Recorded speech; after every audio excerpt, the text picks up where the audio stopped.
Hello and welcome to the latest episode of Harmonious World. I'm Hilary Robertson and this time I'm joined by banjo virtuoso John Bullard. What you're listening to now is number 2 Presto in A minor, and this is from his new album 24 Preludes for Solo Banjo. I'm really looking forward to my conversation with John and finding out more about what he does with the banjo. I hope you enjoy listening to the conversation too.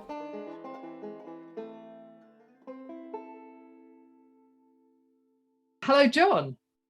Hello, how are you? Good, thank you. Whereabouts in the US are you? I'm in Central Virginia. Okay. I couldn't point that out on a map. So. On the East Coast, basically. Okay. Yeah, you've got a very East Coast accent, actually. Yeah. Oh, okay. Yeah, in a good way. Good. Explain to me how this album came about. Did you commission the Preludes? Yes, I commissioned them. I had been advised for many years by a teacher of mine from music school, John Patakula, who I started studying classical guitar with.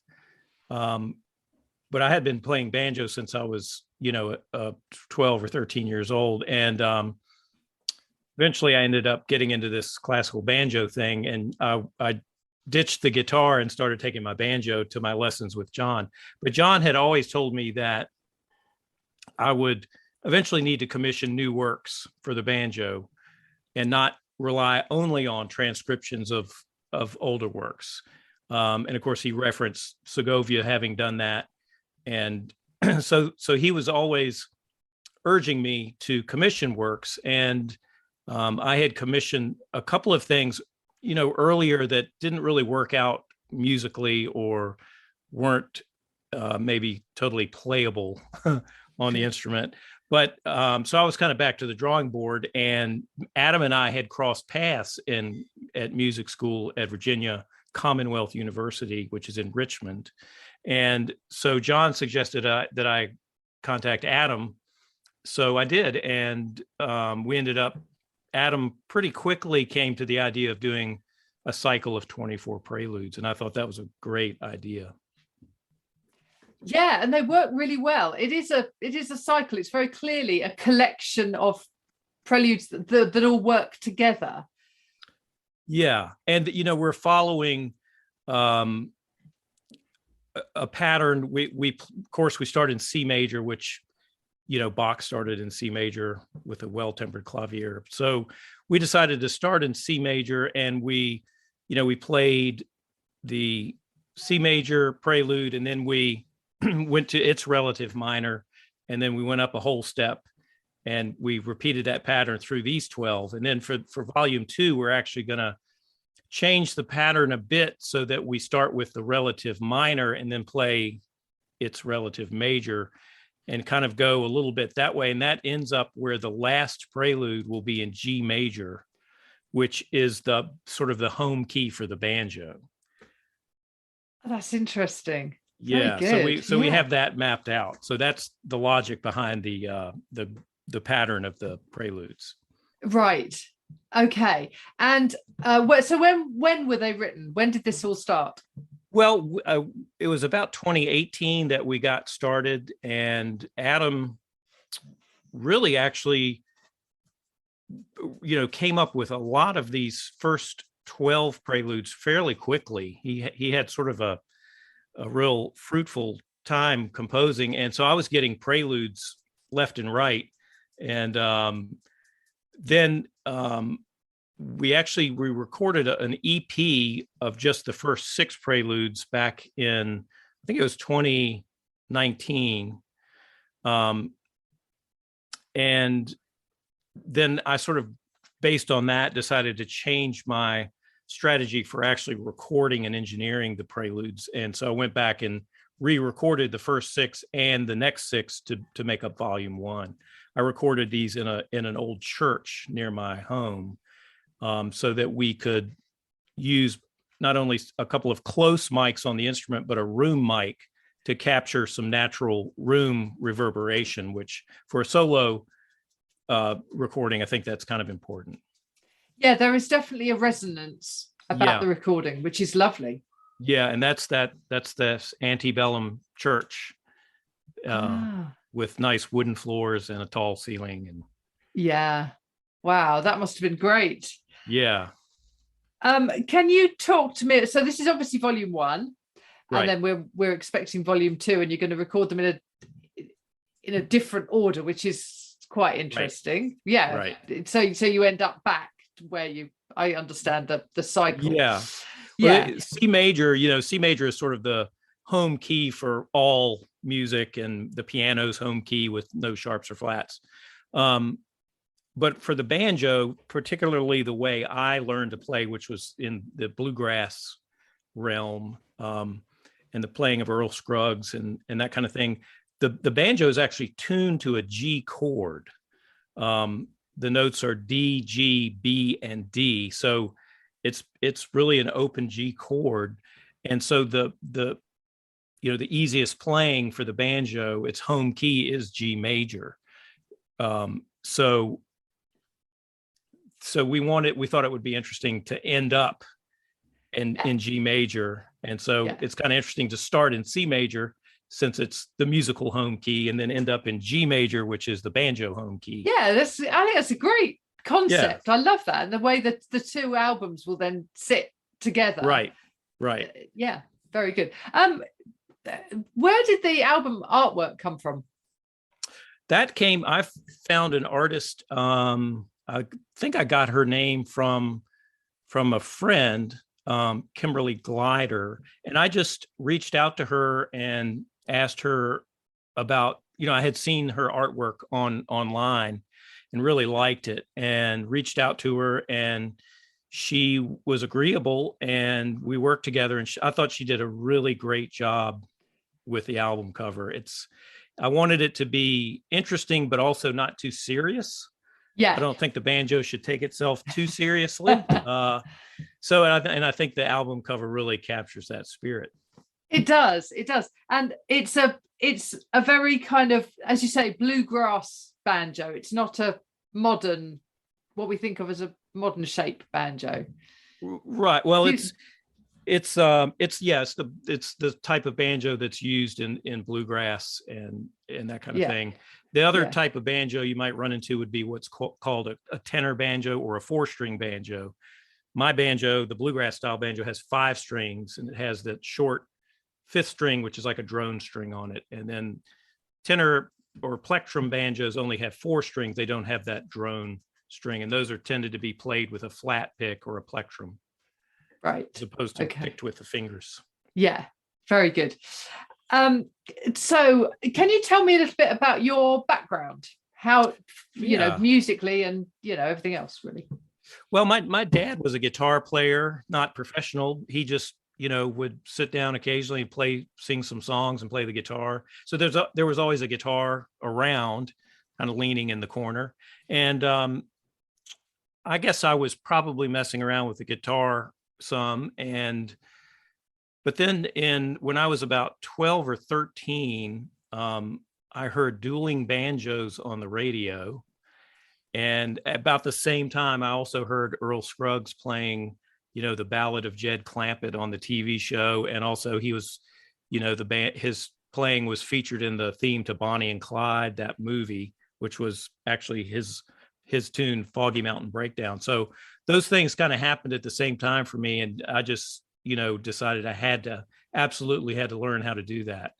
And so my parents found a banjo teacher, and I started taking banjo lessons. And my teacher, which now I look back and realize how fortunate I was, he took me just directly into the Earl Scruggs instruction book, and which is kind of the ground zero for bluegrass related playing. And so I learned the Earl Scruggs tunes, and then played quite a bit of bluegrass and that kind of thing. And when I ended up in music school and was kind of trying to find myself, if you will, musically, and one of my teachers found out that I played the banjo and asked me to bring the banjo into class for a show and tell.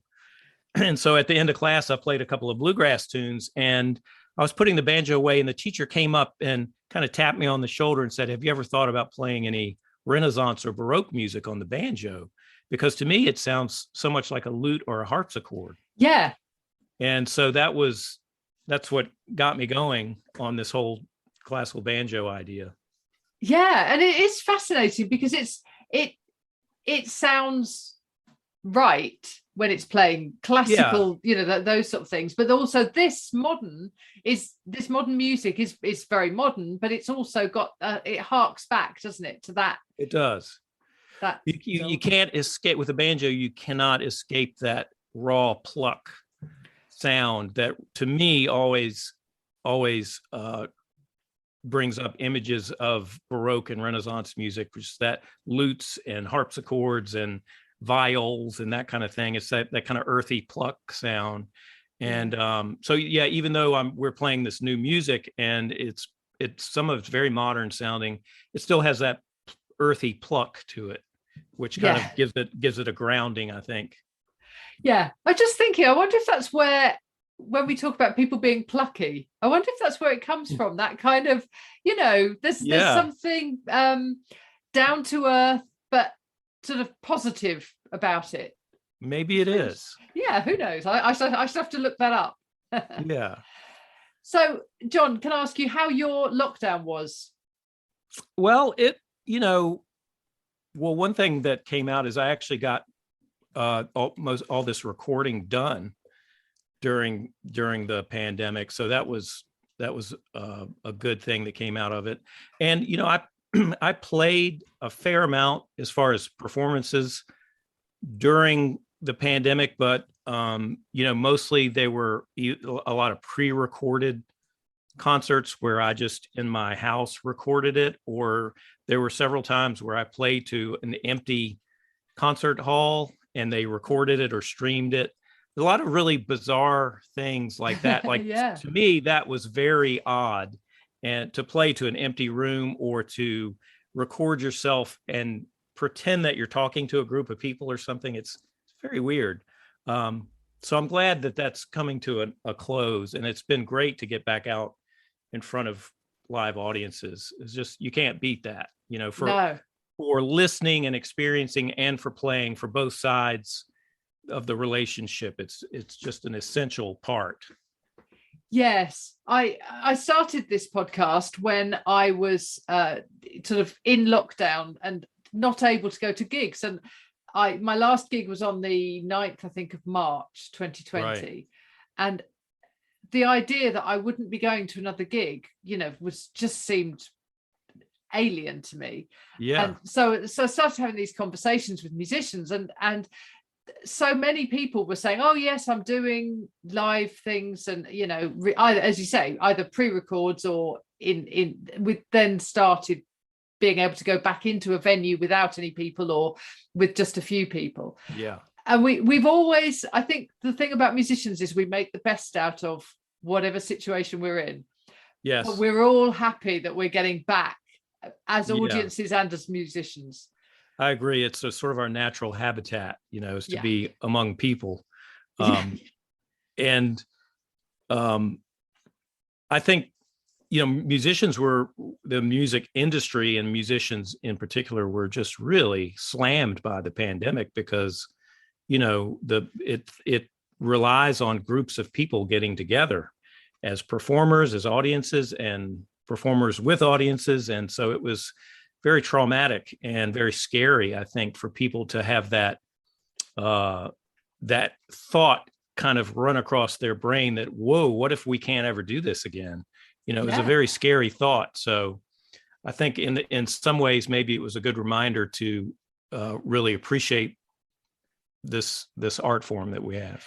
Yes, and I think that's worked again, but for both musicians and for audiences, that I think it's given us all a new appreciation of what we've got and to not waste it. And certainly here in the UK, people are talking about gigs, whether that's classical or rock or jazz, being sold out, and as busy as they ever were, because everyone's kind of desperate to get back to it, which is great.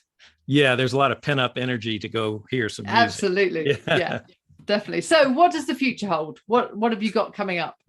Well, of course, I'm working on volume 2, Yeah. and I hope to get that recorded in probably early 2023 and out, so that we can follow this volume up. So I'm working on that, and I have a couple of other commissions in the works as well. One for banjo and piano, which is it's a 3-movement piece that's about 17 minutes long. So it's a pretty major kind of work. That piece is composed by Joshua Stamper from the Philadelphia area. And then I've got another commission in the works from a composer named Steve Snowden, who is up in Boston. And that piece is being written for banjo, piano, and cello.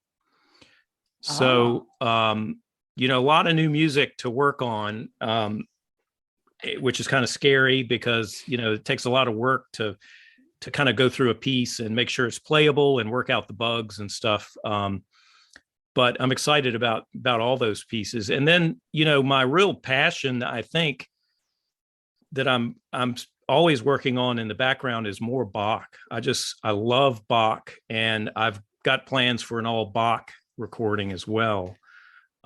There's just so much really great stuff that does work on the banjo, and I want to. I've recorded quite a bit of Bach on my other albums, but I really would like to do an all Bach and album to really sort of place the banjo in that light of like, what if the banjo existed in Bach's day and someone just sat down and did an all Bach program.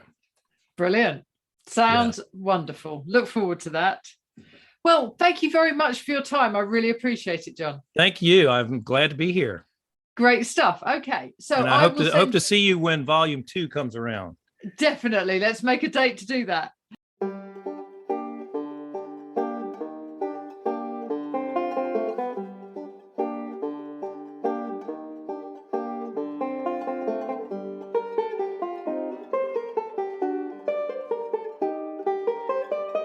Well, I hope you enjoyed listening to that conversation with banjo player John Bullard. What you're listening to now is Prelude number 12, The Waltz, and this is in G minor. That conversation about the sequence in which the preludes appear is very interesting, and I look forward to listening to Volume 2 when that comes out. So thank you once again to John for his conversation, and I've got lots of people lined up, either interviews that I've done since recording this one or dates in the diary. Please do share Harmonious World. It'd be nice to have more listeners, although my listenership is growing all the time, which is great. You may have noticed that there was a sneaky June extra, which I just put in because I happened to be in Paris and I enjoyed recording it. There will be a July one. I'm thinking of introducing a Patreon site which would give you access to some extra bits. Please do like and review Harmonious World wherever you're listening. And meanwhile, I hope you have a very, very good week.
Thank you for listening to the latest episode of Harmonious World. My name is Hilary Seabrook, and it's a great delight to bring this series of discussions with musicians and composers and writers and all sorts of people to you. Obviously, there's no point in having a podcast if people aren't listening, and I'm very grateful to my listeners for doing so. Thanks also to Joe English for composing and performing this new theme tune. So wherever you get your podcast, you can leave a review. You can share this with your friends and family, either as a link or on social media and that sort of thing. I'd be really grateful for that. Don't forget that you can subscribe now. There's a link wherever you get your podcasts. So have a great week, and please remember why I started this, which is just to try and make the world a little more harmonious. Thanks for listening to Harmonious World.